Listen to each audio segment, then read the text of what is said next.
दोस्तों, आप देख रहे हैं उर्दू HD यूट्यूब चैनल। दोस्तों, हम में से तकरीबन सभी ने कभी ना कभी जग्गा जट या जग्गा डाकू का नाम लाजमन सुन रखा होगा, क्योंकि जग्गा वो तारीख का सुनहरी किरदार है जिस पर बरसगीर पाक व हिंद में बेशतर मूवीज़ और सॉन्ग्स बन चुके हैं। हमने कुछ अर्सा पहले तक पंजाब की तारीख के गुमनाम किरदार दुल्ले भट्टी पर भी एक छोटी सी डॉक्यूमेंट्री बनाई थी, जिसे खासा सराहा भी किया था। आज भी हम पंजाब के एक और गुमनाम हीरो जग्गे जट पर एक मुख्तसर डॉक्यूमेंट्री पेश करेंगे। जग्गा दरअसल 20वीं सदी का एक हीरो था। इसे पंजाब का रॉबिन हुड भी कहा जाता है। ये भी दुल्ले भट्टी की तरह काफले लूटता था और ये दौलत गरीबों में तकसीम कर देता था। फर्क सिर्फ इतना था, दुल्ला भट्टी मुगलिया काफले लूटता था और जग्गा अंग्रेज़ों के काफले। ये अंग्रेज़ों से और उनके मुसल्लत कवानीन से सख्त नफरत करता था। ये इतना दलेर और निडर था कि इसके नाम से इलाके भर के जालिम लोग हत्ता के अंग्रेज़ तक कांप उठते थे। ये गरीबों का मसीहा था। ये लोगों को दुख और तकलीफ़ों में बिल्कुल नहीं देख सकता था। ये गरीबों और मसाकिनों का बहुत बड़ा हमदर्द और जालिमों का बड़ा दुश्मन था।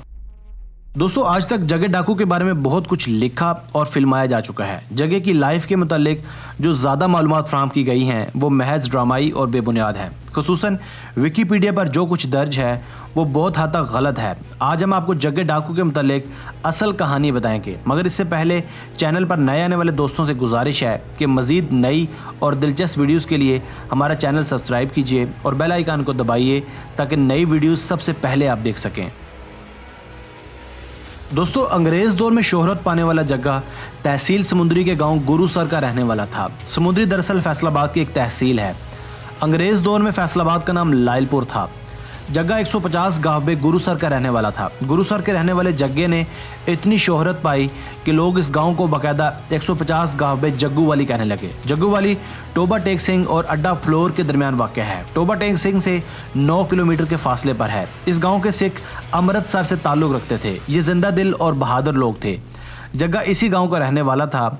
ये बहुत बहादुर और ताकतवर था। ये डाके मारता था और गरीबों की दिल खोलकर मदद करता था, मगर किसी गरीब को तंग नहीं करता था। इस गांव में आज भी मुरब्बा नंबर 42 जग्गे के नाम से मशहूर है। दोस्तों, जग्गू और फग्गू यानी जगत सिंह और भगत सिंह 2 भाई थे। फग्गू उम्र में जग्गे से बड़ा था और एक खोजी था। जगत सिंह उर्फ जग्गा डाकू एक पहलवान था और जिस्मानी तौर पर बहुत ज़्यादा ताकतवर था। ये अकेला 3 आदमियों को बआसानी चित कर सकता था। दोस्तों, एक दफ़ा का वाक़या है कि जग्गे ने अपने साथी वरियाम को साथ लेकर डाका मारा। वहाँ से जो कुछ सामान मिला बांध कर ले आए। अभी रास्ते में ही आ रहे थे कि पीछे से गांव के लोग भी आ गए। तो जग्गे ने अपने साथी वरियाम से कहा, तुम ये सामान उठाओ और मैं इनसे मिलता हूँ। जग्गे के साथ एक लंबी डांग थी। जब जग्गे ने इनको अपना नाम बताया और ललकारा तो सब भाग गए। जग्गे के करीब आने की किसी की जरूरत ना हुई। इलाके में इसका बहुत खौफो हिरास था। 2-4 आदमी जग्गे का मुकाबला नहीं कर सकते थे। थाना समुंदरी में जब इस तरह के वाक़े की इतला दी जाती तो पुलिस के आगे आने पर जग्गा जंगल में जाकर छुप जाता और पुलिस के हत्थे न चढ़ता था। एक दिन जग्गा अपने खेतों में हल चला रहा था कि एक खातून रोती हुई बददुआएं देती जा रही थी। वह जग्गा, तेरा कख ना रवे, तुम मर जावें। जग्गा फ़ौरन इसके पास गया और कहा, बहन क्या बात है, क्यों जग्गे को गालियां देती हो? तो खातून कहने लगी, वहाँ एक शख्स ने मेरी बालियां मेरे कानों से नोच लीं और वो ये कह रहा था कि मैं जग्गा डाकू हूँ, किसी को मत बताना वरना मैं तुझे मार दूंगा। जग्गे ने कहा, बहन तुम इधर ही ठहरो। जग्गे ने अपनी घोड़ी ली और जंगल में इसके ताक़ुब में निकल पड़ा। थोड़ी देर बाद वो शख्स जग्गे के हाथ लग गया। जग्गे ने इसे खूब सजा दी और बालियां डाकू से छीन कर इस खातून को वापस कर दी और इस खातून को बताया कि मेरा नाम जग्गा है और मैंने कभी इस तरह की घटिया हरकत नहीं की।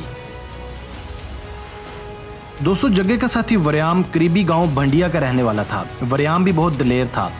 एक और साथी जिसका नाम लाखा था और वो 148 चोला गांव का रिहायशी था। लाखा बार का पुराना रिहायशी और जांगली था।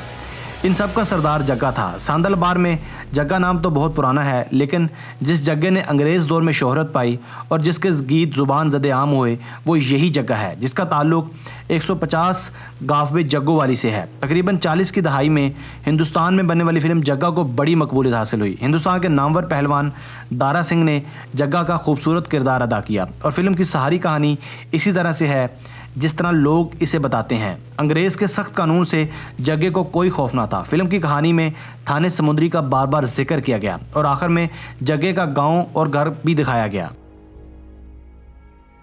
दोस्तों पुलिस वाले जग्गे से बहुत तंग थे। जग्गे के डाके मारने का मकसद अंग्रेज गवर्नमेंट से बगावत थी, इसलिए अंग्रेज गवर्नमेंट ने जग्गे की कहानी तक ख़त्म कर दी। आज तक इस बात का पता भी नहीं चल सका कि आखिरी वक्त जग्गा कत्ल हुआ था या काले पानी भेज दिया गया था। बल्कि हमारे लिए एजाज़ की बात है कि हमने इस दफनशुदा कहानी को फिर से ज़िंदा करने की कोशिश की। किसी पंजाबी शायर ने क्या खूब लिखा है, जग्गे मारिया लायलपुर डाका ते तारा खड़क गईयां। यानी जग्गे ने उस वक्त की सख्त तरीन गवर्नमेंट के बड़े शहर लायलपुर में डाका मारा, जिसकी इतला ज़िला लायलपुर के तमाम थानों में दी गई और सारी फोर्स हरकत में आ गई, लेकिन जग्गा ना पकड़ा गया।